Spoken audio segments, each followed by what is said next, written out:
Welcome to Hyderabad property మరియు real estate news analysis and weekly round up. ఈ కార్యక్రమాన్ని మీకు అందిస్తున్న వారు కోల్డ్వెల్ బ్యాంకర్స్ సూత్ర ప్రాపర్టీ హైదరాబాద్. ఈ వారం హైదరాబాద్ రియల్ ఎస్టేట్ మార్కెట్ చాలా యాక్టివ్గా ఉంది. కొన్ని కీలకమైన ప్రభుత్వ పాలసీలు, భారీ ఇన్ఫ్రాస్ట్రక్చర్ ప్రాజెక్టుల నుండి మొదలుకొని మార్కెట్ పర్ఫార్మెన్స్, మనం ఎదుర్కోవాల్సిన రిస్క్ల వరకు అన్నిటినీ ఈ రోజు వివరంగా చర్చిద్దాం.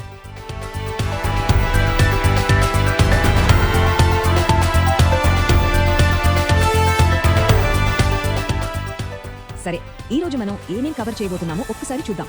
ముందుగా ప్రభుత్వ ప్రణాళికలు, ఇన్ఫ్రాస్ట్రక్చర్ ప్రాజెక్ట్స్ గురించి మాట్లాడుకుందాం. ఆ తర్వాత మార్కెట్ ట్రెండ్స్ ఎలా ఉన్నాయో చూద్దాం. మూడోది చాలా ముఖ్యమైనది, రెగ్యులేటరీ అప్డేట్స్, మార్కెట్ రిస్కులు. నాలుగోది నగర జీవన ప్రమాణాలు, పర్యావరణం. చివరగా ఈ వారం మొత్తం జరిగిన విషయాలను ఒక సమ్మరీ రూపంలో చూద్దాం.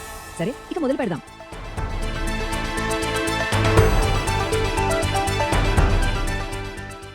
ఓకే, ఫస్ట్ సెక్షన్ ప్రభుత్వ ప్రణాళికలు మరియు ఇన్ఫ్రాస్ట్రక్చర్ ప్రాజెక్టులు. ఇవే కదా మన హైదరాబాద్ రియల్ ఎస్టేట్ ఫ్యూచర్ కి ఫౌండేషన్ వేసేది. మరి ఈ వారం ఎలాంటి కీలక డెవలప్మెంట్స్ ఉన్నాయో చూద్దాం. మనం చూస్తున్నది చాలా పెద్ద అడ్మినిస్ట్రేటివ్ మార్పు. హైదరాబాద్ మహానగరం వేగంగా విస్తరిస్తోంది కదా, అందుకే మెరుగైన పరిపాలన కోసం జీహెచ్ఎంసీని 3 కార్పొరేషన్లుగా విభజించారు. అవి జీహెచ్ఎంసీ, సైబరాబాద్, మల్కాజిగిరి. ఈ టేబుల్లో మీరు చూస్తే ప్రతి కార్పొరేషన్ ఏరియా, జనాభా, అంచనా ఆదాయం వంటి వివరాలన్నీ క్లియర్గా ఉన్నాయి.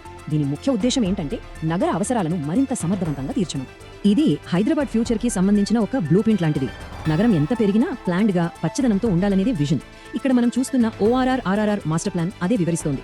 ముఖ్యంగా ఓఆర్ఆర్, ఆర్ఆర్ఆర్ మధ్యలో ఒక గ్రీన్ గ్రోత్ కారిడార్ ను ఏర్పాటు చేయబోతున్నారు. అంటే భవిష్యత్ డెవలప్మెంట్ అంతా ఒక పద్ధతి ప్రకారం ఉంటుందన్నమాట.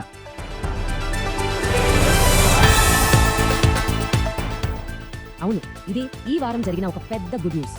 ఎప్పటి నుంచో ఆగిపోయిన సికింద్రాబాద్ తుంకుంట ఎలివేటెడ్ కారిడార్ కు లైన్ క్లియర్ అయింది.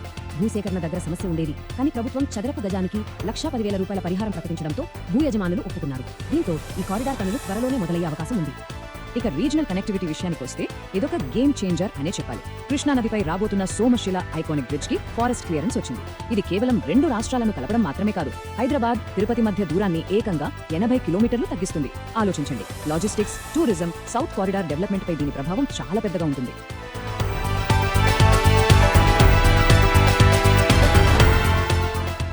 సరే, ఇన్ని ప్రాజెక్టులు, ప్లాన్స్ అన్నీ బానే ఉన్నాయి. మరి గ్రౌండ్ లెవెల్లో మార్కెట్ ఎలా స్పందిస్తోంది, నంబర్స్ ఏం చెప్తున్నాయి, ఇప్పుడు ఆ విషయం చూద్దాం.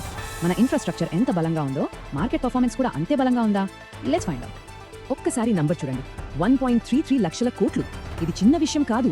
దేశంలోని టాప్ 28 లిస్టెడ్ రియల్ ఎస్టేట్ కంపెనీలు కేవలం 9 నెలల్లో చేసిన సేల్స్ ఇవి.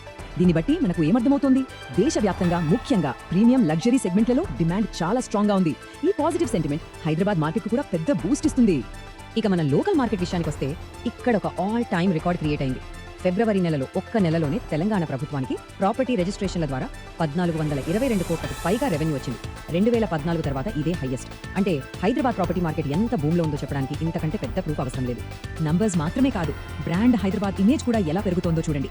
స్విట్జర్లాండ్ కి చెందిన పెద్ద లైఫ్ సైన్స్ కంపెనీ లోంజా గ్రూప్ ఇక్కడ తమ గ్లోబల్ కేపబిలిటీ సెంటర్ పెడుతోంది. అంతేకాదు, మనందరికీ తెలిసిన నెట్ఫ్లిక్స్ కూడా ఇండియాలో తమ 2వ ఆఫీస్ ని హైదరాబాద్ లో ఓపెన్ చేస్తోంది.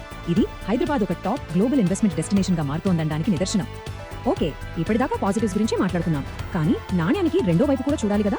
మార్కెట్లో అవకాశాలతో పాటు రిస్కులు కూడా ఉంటాయి. ప్రతి ఇన్వెస్టర్, డెవలపర్ చాలా జాగ్రత్తగా ఉండాల్సిన సమయం ఇది. ఈ సెక్షన్లో మనం ఆ రిస్క్స్ ఏంటి, వాటిని ఎదుర్కోవడానికి వస్తున్న కొత్త రూల్స్ ఏంటో చూద్దాం. రిస్క్ అనగానే మనకు వెంటనే గుర్తుకు రావాల్సింది ఈ సంఘటన.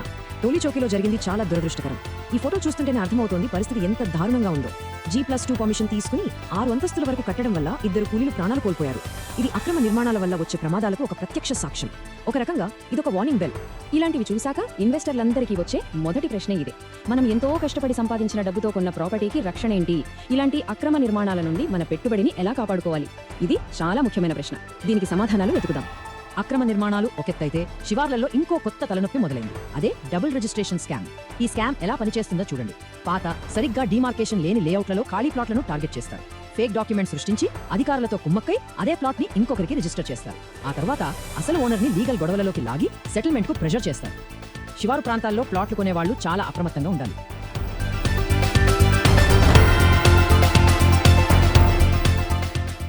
సరే, ఈ సమస్యలన్నింటికీ ప్రభుత్వం టెక్నాలజీతో చెక్ పెట్టాలని చూస్తోంది. పాత TSB పాస్ సిస్టంలో కొన్ని లూప్ హోల్స్ ఉండేవి. దాని స్థానంలో ఇప్పుడు బిల్డ్ నౌ అనే కొత్త AI పవర్డ్ సిస్టమ్ ను తీసుకొస్తున్నారు. దీని స్పెషాలిటీ ఏంటంటే ఇది చాలా ఫాస్ట్. ప్లాన్ అప్లోడ్ చేయగానే రూల్స్ ప్రకారం ఉందో లేదో చెక్ చేసి వెంటనే అప్రూవల్ ఇస్తుంది. పైగా రెవెన్యూ, ఫారెస్ట్ వంటి డిపార్ట్మెంట్స్ తో కూడా దీన్ని ఇంటిగ్రేట్ చేయబోతున్నారు. ఇక ఇల్లు కట్టడం ఒకెత్తు అయితే దానికి ఆక్యుపెన్సీ సర్టిఫికెట్ అంటే ఓసీ తెచ్చుకోవడం మరో పెద్ద ప్రాసెస్. ఈ సర్టిఫికెట్ లేకుండా బిల్డింగ్లో ఉండడం ఇల్లీగల్. అయితే ఈ ప్రాసెస్లో చాలా ఆలస్యం జరుగుతోంది. దాన్ని సింప్లిఫై చేయడానికి ప్రభుత్వం ఇప్పుడు ఒక కొత్త రూల్ తీసుకొచ్చింది. లైసెన్స్డ్ ప్రైవేట్ సర్వేయర్లు కూడా ఇన్స్పెక్షన్ చేసి రిపోర్ట్ ఇవ్వచ్చు. దీనివల్ల ఓసీల జారీ వేగవంతమవుతుంది. ఇది చాలా ప్రాక్టికల్ సొల్యూషన్. ఇప్పుడు మనం లాంగ్ టర్మ్ వాల్యూ గురించి మాట్లాడదాం. ఏ ప్రాపర్టీకైనా అసలు విలువ ఇచ్చేదేంటి? లొకేషన్, బిల్డింగ్ క్వాలిటీ, వీటన్నిటికంటే ముఖ్యంగా అక్కడ జీవన ప్రమాణాలు అంటే క్వాలిటీ ఆఫ్ లైఫ్. ఈ విషయంలో హైదరాబాద్ ఒక సిటీ ఆఫ్ కాంట్రాస్ట్స్. ఒకవైపు మంచి డెవలప్మెంట్స్ ఉన్నాయి, మరోవైపు కొన్ని తీవ్రమైన సమస్యలు కూడా ఉన్నాయి. చూద్దాం. మొదట ఒక మంచి వార్తతో మొదలు పెడదాం. ఈ బిఫోర్ ఆఫ్టర్ ఫోటో చూడండి. ఇది పాత బస్తీలోని బమ్రుక్ ముద్దౌలా చెరువు. ఒకప్పుడు చెత్త కుప్పల ఆక్రమణలతో ఉండేది. ఇప్పుడు ఎంత అందంగా మారిపోయిందో. దీని వెనుక హైడ్రా అనే సంస్థ కృషి చాలా ఉంది. సిటీలో ఇలాంటి పాజిటివ్ మార్పులు జరగడం చాలా సంతోషించాల్సిన విషయం. ఆ మంచి పని ఇక్కడతో ఆగిపోలేదు. ఇది కూకట్పల్లిలోని నల్ల చెరువు. ఇక్కడ కూడా పరిస్థితి సేమ్. చెరువును శుభ్రం చేసి చుట్టూ వాకింగ్ ట్రాక్ లాంటివి ఏర్పాటు చేసి ఒక మంచి పబ్లిక్ స్పేస్ గా మార్చారు. అంటే నగరంలోని సహజ వనరులను కాపాడాలనే ఒక కన్సిస్టెంట్ ఎఫర్ట్ కనిపిస్తోంది. ఒకవైపు చెరువులు బాగుపడుతుంటే మరోవైపు మనం చూడని చాలా పెద్ద ప్రమాదం పొంచుంది. ఈ డయాగ్రామ్ చూడండి. జీడిమెట్ల లాంటి ఇండస్ట్రియల్ ఏరియాల్లో కొన్ని ఫ్యాక్టరీలు ఏం చేస్తున్నాయంటే తమ కెమికల్ వేస్ట్ ను ట్రీట్ చేయకుండా రివర్స్ బోరింగ్ అనే పద్ధతిలో నేరుగా భూమిలోకి పంపిస్తున్నాయి. ఇది మన గ్రౌండ్ వాటర్ ని విషతుల్యం చేయడమే. కంటికి కనిపించిన అతిపెద్ద ముప్పిది. ఆ ప్రమాదం తీవ్రత ఎంత ఉందో ఈ నంబర్ చెప్తుంది. జీడిమట్ల ఏరియాలోని గ్రౌండ్ వాటర్లో టీడీఎస్ లెవెల్స్ 3200 దాటాయి. సాధారణంగా తాగే నీటిలో ఇది 500 లోపు ఉండాలి. అంటే ఆ నీళ్లు తాగడానికి కాదు కదా, దేనికి పనికిరావు. ఇది ఆ ప్రాంతంలో నివసించే వారి ఆరోగ్యంపై, జీవన ప్రమాణాలపై చూపే ప్రభావం చాలా తీవ్రంగా ఉంటుంది. సరే, ఈ వారం జరిగిన ముఖ్యమైన పరిణామాలన్నింటినీ చూశాం కదా. మంచి, చెడు, అవకాశాలు, ప్రమాదాలు అన్నీ ఉన్నాయి. ఇప్పుడు ఫైనల్ గా మన టేక్అవేస్ ఏంటో ఒకసారి క్విక్గా చూద్దాం. ఓవరాల్ గా చూస్తే ఈ వారం 4 ముఖ్యమైన విషయాలున్నాయి. 1. ఇన్ఫ్రాస్ట్రక్చర్ పై ప్రభుత్వం చాలా అగ్రెసివ్ గా ఉంది. జిహెచ్ఎంసీ విభజన, ఆర్ఆర్ఆర్ మాస్టర్ ప్లాన్ దీనికి ఉదాహరణలు. 2. మార్కెట్ మొమెంటం చాలా స్ట్రాంగ్ గా ఉంది. రికార్డ్ రెవెన్యూ, నెట్ఫ్లిక్స్ లాంటి కంపెనీల రాక ఇదే చెప్తున్నాయి. 3. రిస్క్ కూడా అంతే ఎక్కువగా ఉంది. అక్రమ నిర్మాణాలు, ల్యాండ్ స్కామ్లు ఉన్నాయి, కానీ బిల్డ్ నౌ లాంటి కొత్త సిస్టమ్స్ ఆశ చూపిస్తున్నాయి. 4. హైదరాబాద్ ఒక సిటీ ఆఫ్ కాంట్రాస్ట్స్. చెరువులను బాగు చేస్తున్నాం, కానీ అదే సమయంలో భూగర్భ జలాలను కలుషితం చేస్తున్నాం. మొత్తం మీద ఈ వారం విశ్లేషణ మన ముందు ఒక పెద్ద ప్రశ్న ఉంచుతుంది. ఒకేసారి రికార్డ్ స్థాయిలో గ్రోత్, అదే సమయంలో తీవ్రమైన రిస్క్, ఈ రెండు ఉన్న హైదరాబాద్ రియల్ ఎస్టేట్ మార్కెట్ ఒక స్థిరమైన మెచ్యూరిటీ స్టేజ్ కు చేరుకుందా, లేక ఇదొక హై స్టేక్స్ గ్యాంబ్లింగ్ గా మారిందా? ఈ ప్రశ్నకు సమాధానం మన ఇన్వెస్ట్మెంట్ స్ట్రాటజీని నిర్ణయిస్తుంది. Thanks for listening.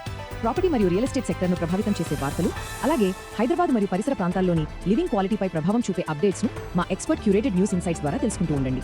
For additional details you may refer to local news papers.